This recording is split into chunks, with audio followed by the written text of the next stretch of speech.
Pigeon Headquarters. Barracks for the Signal Corps' feathered messenger soldiers, the smallest members of our army. Sleek and well-fed pigeons, busy raising families of more flying messengers for the use by our troops in the field. Off into the skies. The worst weather will seldom stop the pigeon's straight, swift flight back to his loft.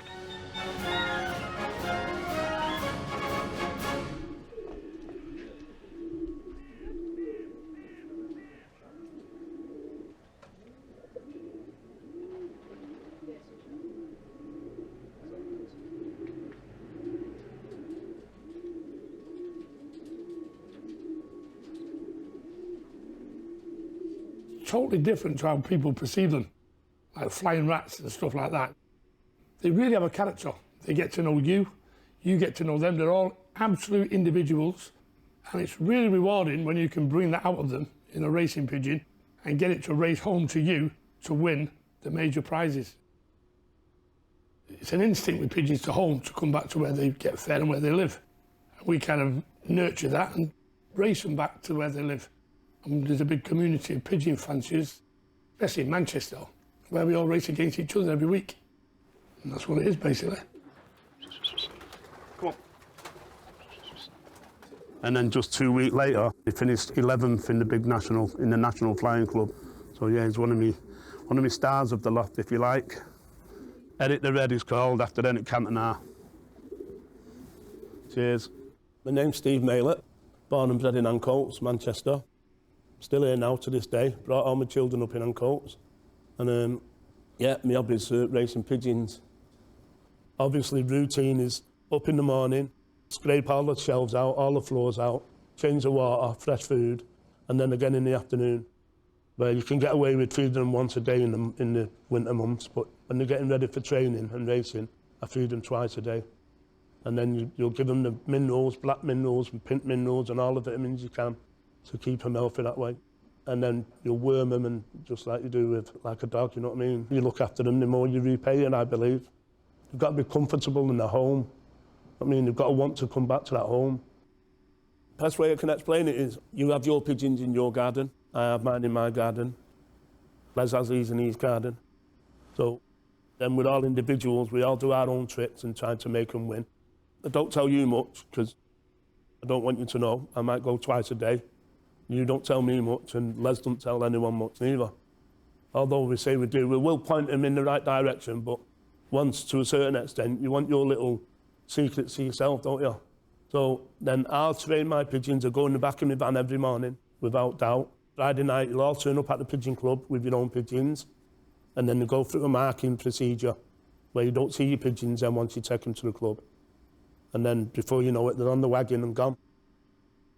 Pigeon racing, it's like sort of greyhound racing and horse racing, and you've got to get everything right with it. Pigeons has been in my life probably as far back as I can remember, really. I just remember always being a shed in the back garden, and pigeons was there, and I never really took too much interest in it until my dad built me my own shed at my granddad's. And then I think it was last year that I raced was 2008 or 2009, and it's because I was that busy with the boxing and had started my own family then that I knew I wouldn't be able to put the time and effort in to get the results that I've always had. So I don't like losing, and I didn't want to be turning up to the Pigeon Club and being behind with the races just because I knew I'd not put the hours into them. So I've always been taught, if you can't do something 100%, then don't do it. Come on. Come on. Go on. Train them from there every day till the first race. I do believe in training. Maybe it's pumped into me through being in the gym most of my life with the boxers and that, and seeing the way they train, and everyone who's successful, whether it's runners or boxers or anyone else, they always seem to put that hard work in. So I took that into the pigeon game with me. People say I do too much, but if they've run as much as I've run, they might change their mind. But yeah, I'll probably ease off a little bit after I've had a couple of races. Being up and down that motorway every day, some people can't afford it, some people can. I mean, I'm not saying I've got a lot of money, but whatever money I've got, I pump into the pigeons, you know what I mean? Because it's my hobby. I love the thought of winning on a Saturday, and when I don't win, I'm not very impressed with myself, so I get pissed off. So I try my best to win with them, whether it's putting any penny I've got into the petrol. If that's the case, I will do. So it's hard for me to say because I like a pint, but if I can't afford a pint because of the petrol, I'd rather put the petrol in the car. So that's me. Do you know, there's never a day, really, that you're not busy with them. It's like every animal, you know, you've got to do them every day. They don't know if it's Christmas Day or Boxing Day or bank holiday. I'm out about 4:45 in the morning. I put the pigeons in the baskets. I put the baskets in the van. My missus takes them training then, takes them down the road and lets them go. I'll clean everything out, all the pigeons get cleaned. When they return from the training, they get fed. I'll sit with them, pick them up, examine them, make sure they're all right, check them for weight, check how the malt's going. And I'll spend maybe 6 or 8 hours a day with them in the summer.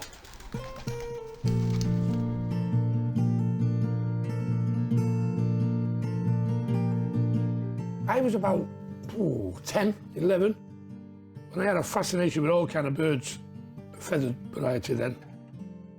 And then pigeons, I really can't put a words to why it became a real passion. I just loved them. And then when I started to keep them, like most kids in them days, we had them in old derelict houses, we went into the old rafters catching them.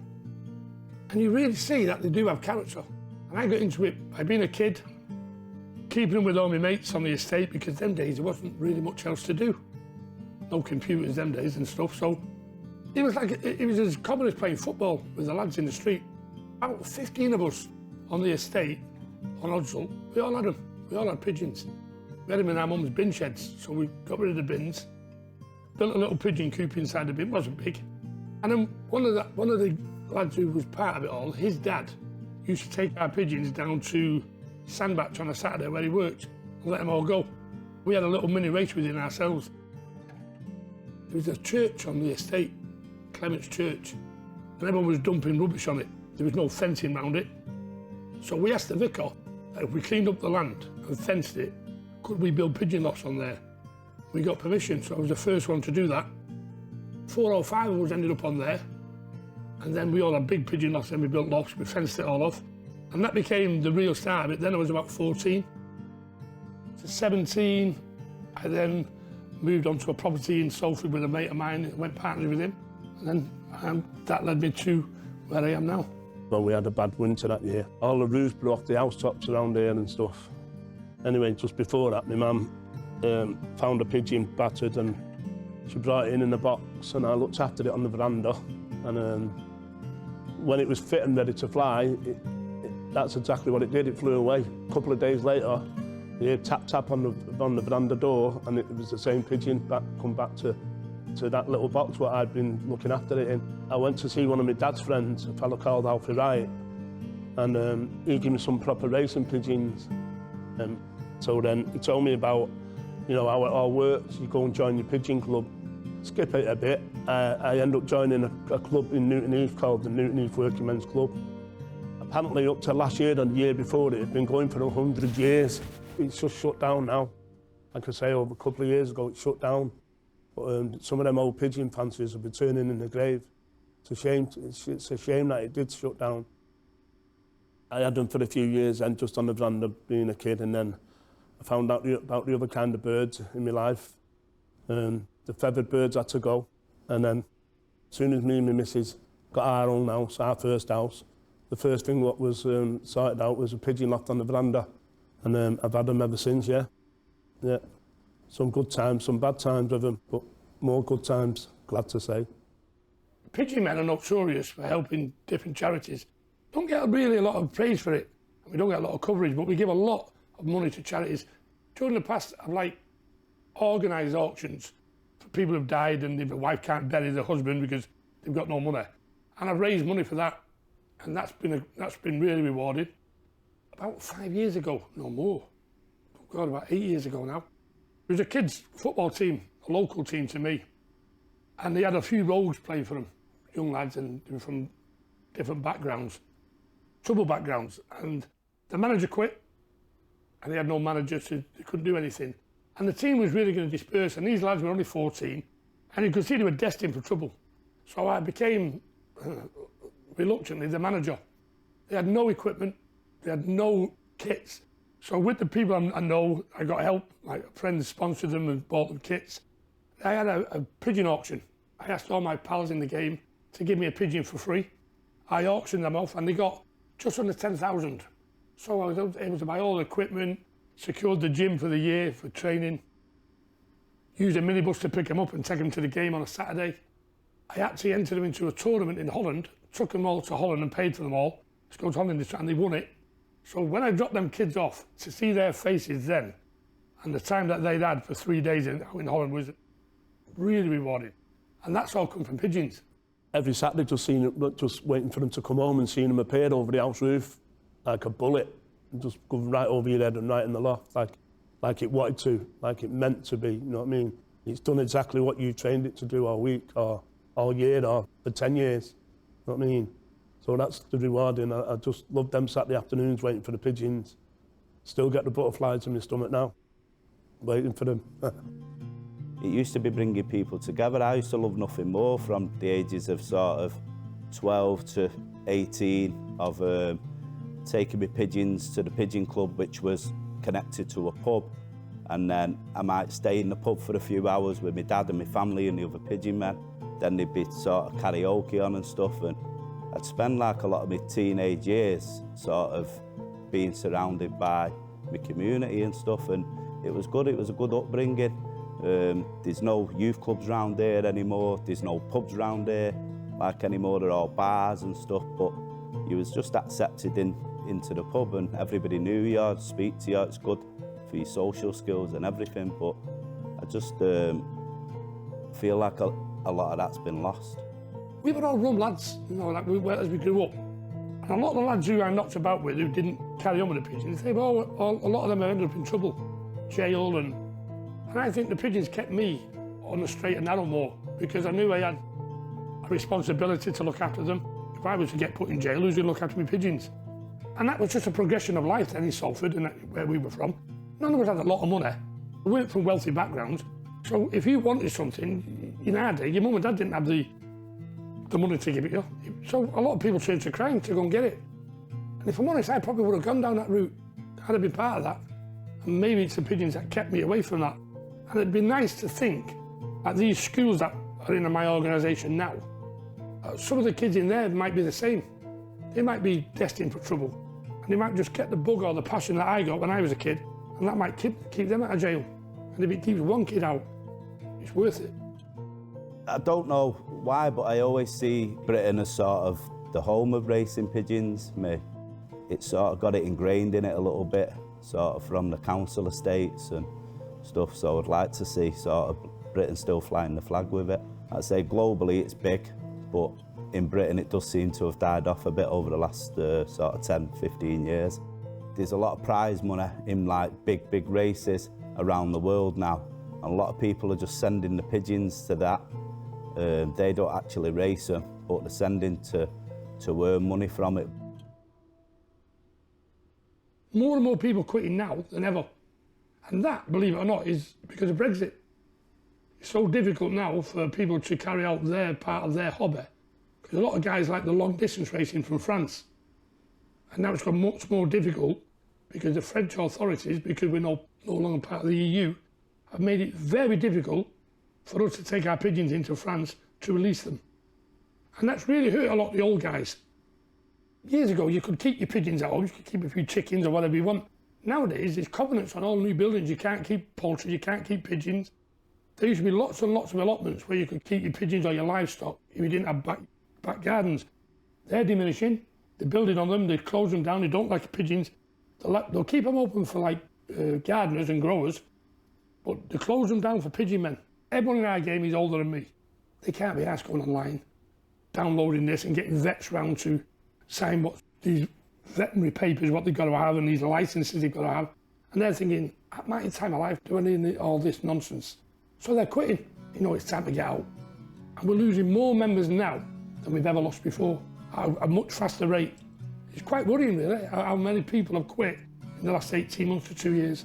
The younger generation, like I say, it might decline, the numbers might go down, But you'll always have the hardcore pigeon fanciers like me who will phone mates and say, well, listen, the pigeon game's dead, but I'll tell you what, we'll have a race. So it's never going to die, never. Younger people who are in the sport, it's probably because the family's been in the sport for years. It's rare that you get a newcomer to it who's never sort of learnt off anyone. So I think it probably don't get the publicity it should be getting anymore. But the problem we've got is youth. There's nothing coming behind us. I'm considered one of the younger ones and I'm 60. So there's not much future in it, really, at the level we're at. Our side of it, I think, is dying a little bit. It's difficult to see beyond the next 10 years in pigeon racing, which is sad, really, because it's got such a great history.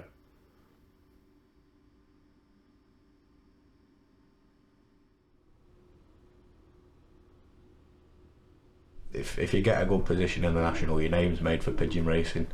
And while I just enjoy what I do, I enjoy it as a hobby, and I'm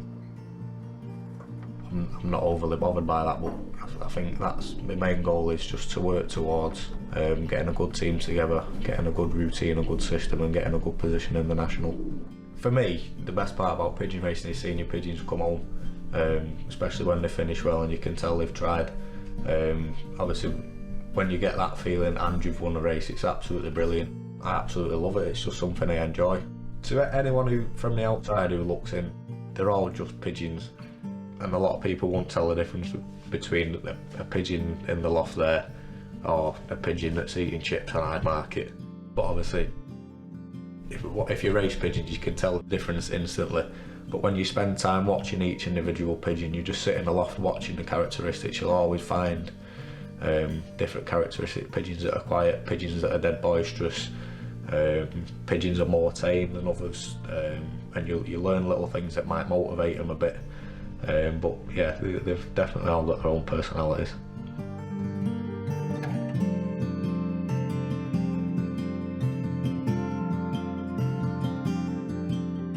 So this was the first year I'd sent young ones over to France, and I didn't really know what to expect. There's always that in the back of your mind, like, have I done enough?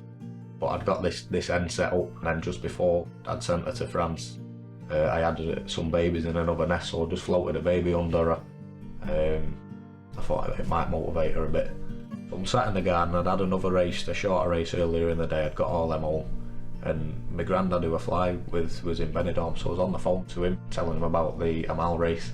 Obviously I was sat in the garden waiting for my France pigeons, and I seen this pigeon come over the house, and it was a blue-white flight, which is the same colour as this hen, so I thought, oh, it's got to be that hen. So I said to my granddad, that hen's here, I'll phone you back in a minute. So I got this pigeon down, and it turned out it was a cock that I'd lost 5 weeks before. He'd been missing for 5 weeks, and he'd just randomly come back. So I was a bit disheartened, so I got him in and went back to sit down, and as I turned round, the hen that I thought it was come over the house. Went straight in, and it was just a really, really good feeling. So that's probably one of my favourite memories, but there's a lot to pick from. I got into pigeon racing through my granddad. My granddad's had them most of his life, like he's had them since he was a kid. I remember 2015 I got into it. I remember this little mealy hen, number 08. I don't know what it was about this pigeon, but I just took a shine to this pigeon. That was how I sort of got into it, and obviously that was when we had the babies, so I helped rear the babies and that I just got into it through my granddad, and through that. Mates seemed kind of interested in it, you know, they're always asking how was your pigeons and all that. It is quite different, so obviously it's unusual on their part, and there's not a lot of people my age or around this age that are involved in the sport, and it's less sort of talked about, it's less known, so they don't know a lot about it. It's one of them, you get out what you put in. So during the season, obviously I'm up as soon as it's daylight, so 4:30, 5 o'clock in the morning I'm in the garden, and obviously we work in 2 jobs. I just fit the pigeons in as much as I can around them. So obviously early in the morning I'm out, I'll clean out, I'll fly them, I'll finish work, I'll come home, if I've not cleaned them out already, I'll clean them out, I'll fly them again, I'll swap over cocks and hens or whatever's not been out. I'll take them training, so that's another couple of hours out of the day. So the next race now will be in April, first or second week in April, and that'll be for the old birds. So like I say before then, it's just down to, obviously we'll pair them up, we'll get them fit, train them. So at the minute now they've more or less finished them all, I've just put them back onto what I've got left from this season. So at the minute they're on just a young bird racing mix. Just while they're resting, it's just to use up the corn what's left. I'll give them cider vinegar every week. It adds a bit of acidity to the water, keeps them nice and healthy inside. Any badness inside, just gets rid of it. It's a dead easy, natural way to keep your pigeons healthy. Same with garlic. I put cloves of garlic in a tub, let them soak for a couple of days, and I'll put garlic in the water. And that again, it keeps the blood nice and clean and keeps the pigeons healthy. So this cock, he's bred off my best racing cock. His dad, he'd topped the O'Malley, had good combine positions, and he'd won 3 club races. He was actually a gift pigeon off a friend Bob Smith in Stockport. I paired his dad to my best racing hen. That she comes down from good pigeons, which comes down from the Irish cock that I don't know anything about, but he just breeds good pigeons. So I thought I'll pair them two together and produce this cock. He's probably one of my best current racing cocks. He did pretty well last year until I stopped racing the cocks. Most of these in here are from similar families. So his brother is his granddad. Them two are brothers, also come from his brother. He comes from that same family. There's just these two that are from different families, but they're all based around his brother and the Irish cock in my stock loft that I don't know a lot about. One of the neighbours brought him, a cat had him, and he was nearly dead. Somehow he come round, and when I reported him, his owner had died. So I put him in my breeding loft, and he's bred some of my best pigeons, bred us a few winners, and the pigeons are still coming up now. So this is my best racing hen. Her and the sister were my two best hens. I've retired the sister to the stock loft now, but she's won for me. On one race she was first and her sister was second, and I like to say I've set them up, but they set themselves up for that race, and I could tell how they come, that they'd come well. And like I say, she won and her sister was second, and she's just very consistent, so hopefully she'll do it again next year.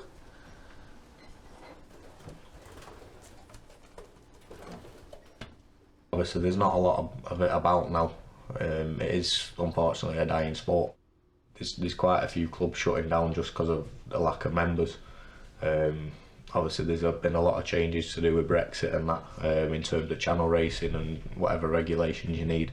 And that's had a decline on the sport, either with pigeon people who have just stopped flying over the channel and people who have packed in altogether. It'll survive, but there might be a lot of change within it.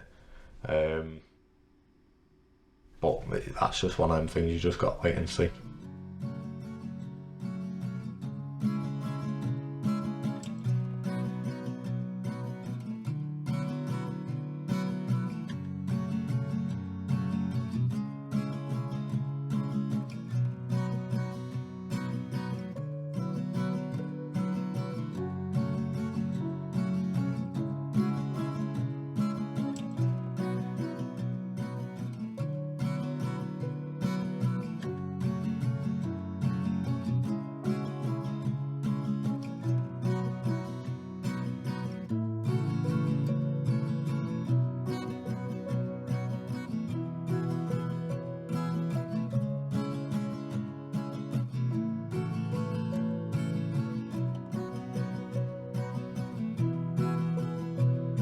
So this is a life ring.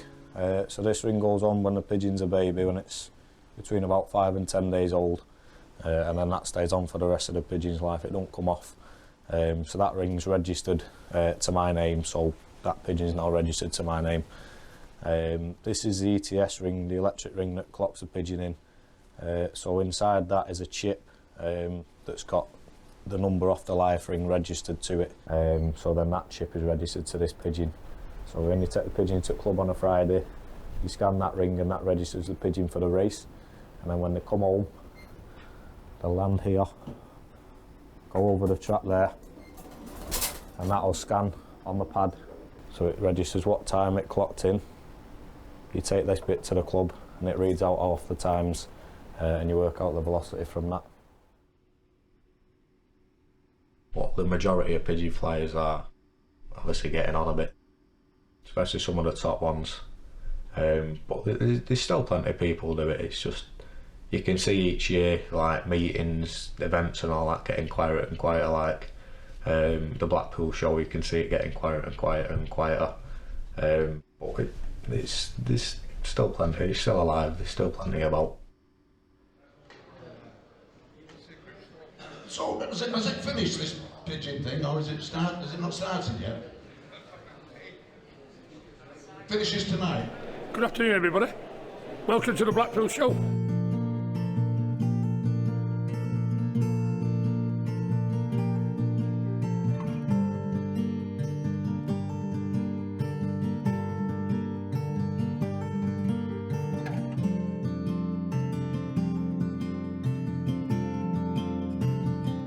It is the enjoyment, meeting your friends here. There's a good, good camaraderie, good spirits and stuff. And then if you get a win in pen, it's always really nice as well. So you feel really proud of your achievement. So we've been coming here, oh my goodness, since 1990 something. So yeah, a good time. Yeah, and then going to shows for forever. So yeah.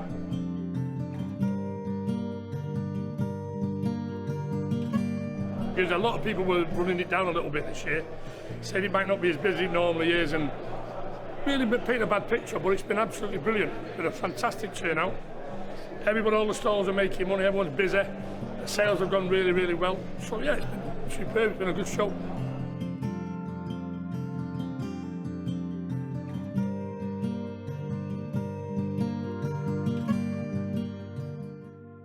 Last year was terrible because we had the bird flu and the pigeons wasn't allowed in, so that impacted on the numbers that came through the door a lot, and it was a little bit disappointing last year. So it's great to see the numbers that have come. Like yesterday, you couldn't move. It was really busy, and it was like back to the old days. In like 5-10 years ago when you came to Blackpool, it was manic. Really, there was thousands of people here. So yesterday was a little bit like the old days. So it was great to see yesterday. The old vibe was back. The old atmosphere was good. All the bars were full, all the hotels were full. Every hotel you went in last night, full of pigeon men all having a beer, having good times. So that's what it's all about, isn't it? They organise a big sale every year for lads in Belgium and Holland. And there's one certain guy at the moment called Willem de Bron. He's like the hot property at the minute. His pigeons are well sought after all over the world. Maybe the Chinese really love his pigeons. So he doesn't sell many. So it's a really rare opportunity to buy his pigeons from his best. And he offered direct children from his best. And it was a Chinese client who bought that one for 67,000. I think he sold two for 126,000 for the two. So there's one happy man anyway, isn't it?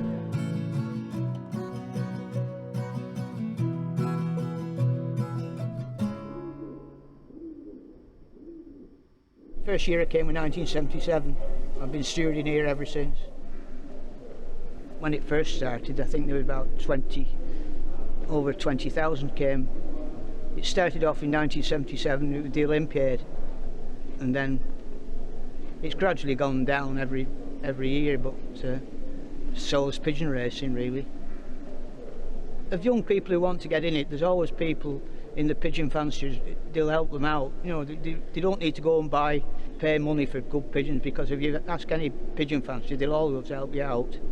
They just give you and help you out to get you started, because that's what we want now.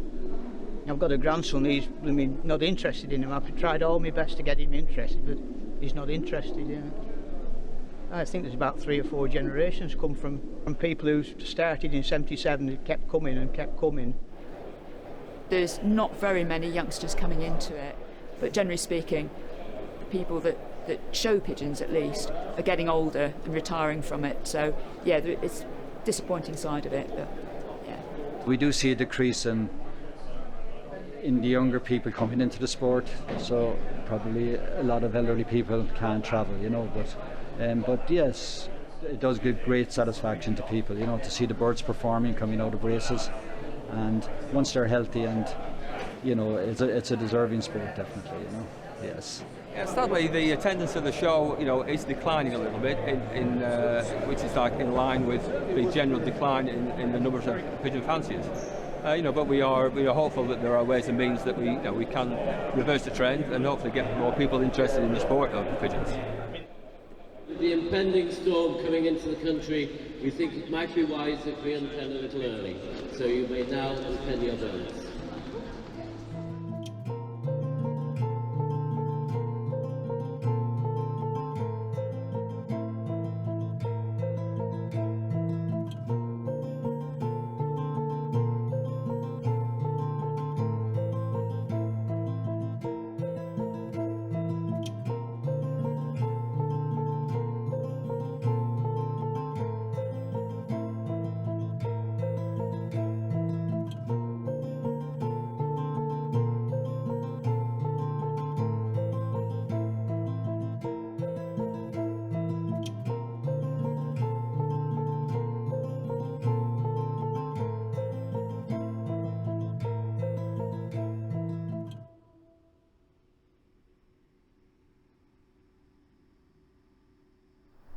I phoned Ernie this morning, but he didn't answer. Did you?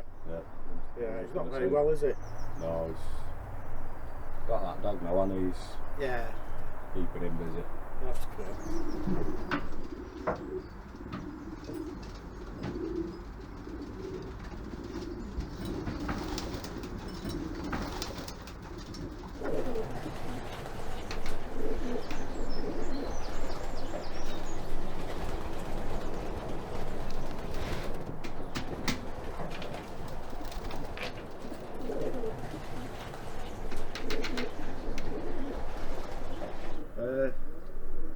Yeah, go on, all the sausage roll.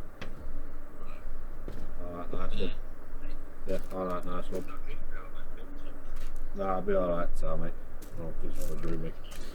Alright. See you in a bit. Ta.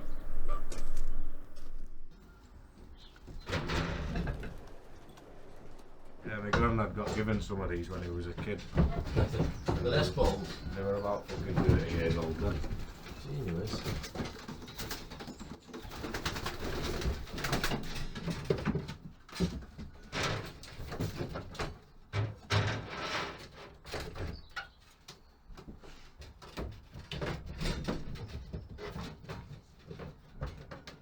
We bought the allotment in the summer just gone, so obviously there's quite a bit that needs doing, but we'll only be racing the young birds on here this year, so we've got pretty much sorted for them. We've got our stock pigeons here and the young bird lofts are sorted, so over this year we'll just be mending other bits on the lofts. We need to reflag all that, just getting everything together for obviously next year then. So we can move the young ones into the old bird lofts, and it's just doing bits. Obviously once the weather gets better you get long days, just doing a bit at a time just to sort of get it back up to scratch. Everything's here, it's just there's bits and back that need mending.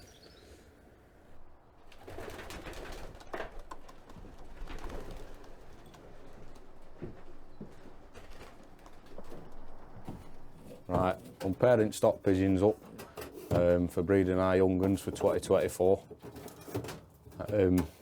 So these are all, well, they're mixed strains now, but they've all been paired up, so they should settle pretty quick.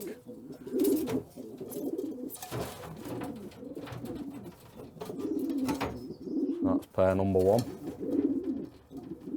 The cocks from Ireland and the hens and ermine cloister. But they bred me some good pigeons in the past, hopefully they'll breed us some more.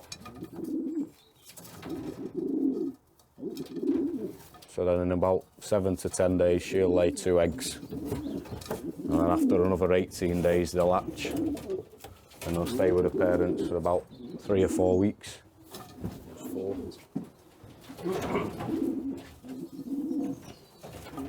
So this pair is a long distance pair, so they're bred to fly between like 500 and 700 miles, and they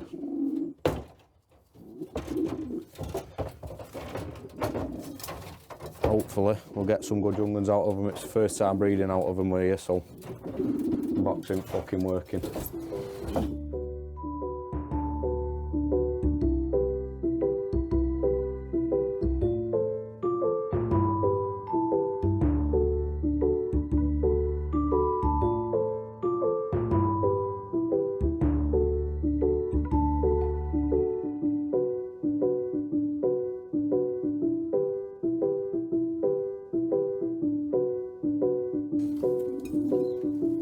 This is another long distance pair.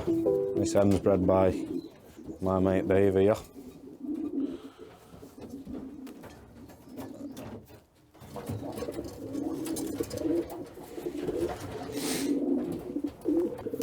With the ones in here, they're all mixed strains, so you've got some that are more sprint based, like these, and you've got some that are bred for flying like 700 miles, so you want to keep the distance with the distance and the sprint with the sprint. You've got some that will do either, so like this cock here and the hennies with this one. These are Dordins, and you don't see them a lot about today. In the day, they'd win from 50 mile up to 500 mile, but they're just good hard day pigeons. Like I say, some of them are there to fly 700 miles, some of them will win 100, 200 mile. None of these will be racing, but I normally breed my racers at home this time of year, and then it gives you a chance to get the young ones all sorted just before racing. So I normally race my old ones on the first race back to the young ones, and then I'll take the young ones away from them after that first race. So most people will be breeding this time of year. Some start earlier, some start in December. When you can get the 2024 rings in December. Some won't have paired up yet, some won't breed till a bit later. I don't even know when the first race is. I don't know what day it is. I think it's June, is it? June we start racing? The first old bird race is in April. Obviously we've not got any old ones to race here anyway. But the old ones start the first week in April, and they'll go through to sort of the end of July. And the young ones start at the end of July. We haven't really got many to race here. Old birds are all at Sam's, so they'll be racing from there. So he'll be getting them ready now, he'll be training them, taking them down the road, getting them to as fit as they can be, ready for the first race.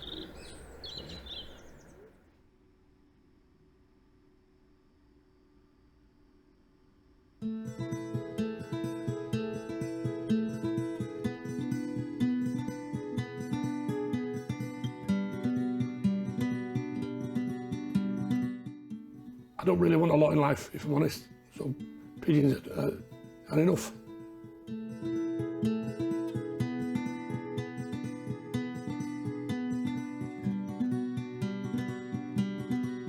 If you do get bit by the pigeon bug, it's in you forever. And when you don't have the pigeons, I know some old fellas like who have to get rid of them for one reason or another. They've always got their head in the air on a Saturday because they know it's race day, and they're watching for the pigeons coming home from the race.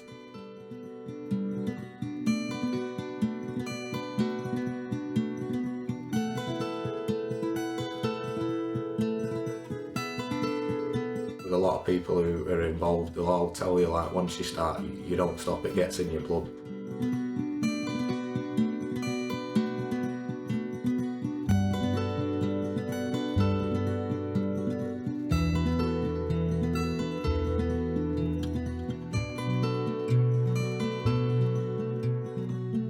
Do make you laugh, and it's every day of the year they make you laugh, so.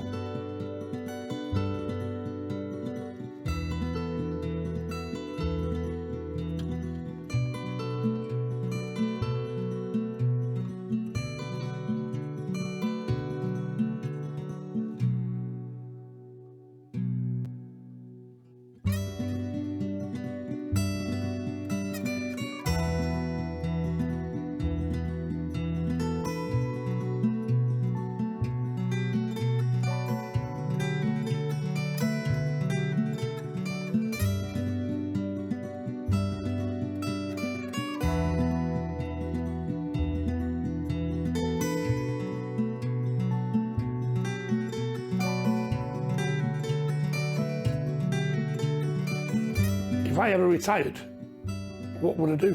This is all I've done for 40 years, race pigeons.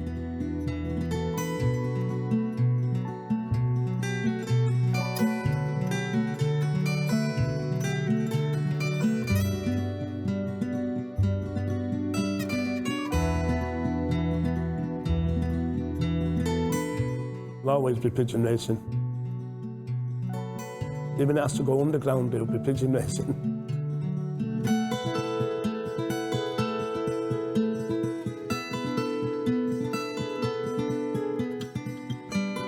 pigeons until I die, mate. I'll always be in the sport. It's just brilliant. I love it, and I'll have them forever. Till I drop, I would imagine. Till the day I drop dead. Yeah.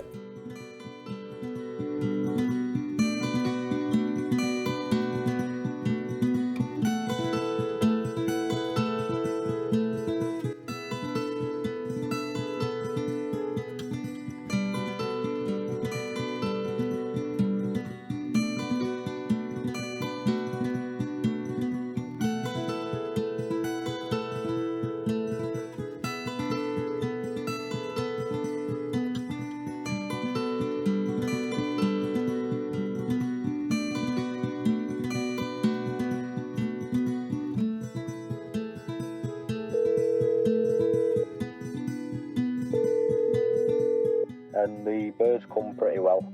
My first hen, she finished up second club, 16th fed, 16th from house, so she was 16th out of about 1800 pigeons, which I'm pretty happy with for the first race. They've not had a lot of work, so it was quite an easy race for them. They had the southwest wind behind them, it was 106 mile, and we're on to next week now and see what next week and the weeks after that bring.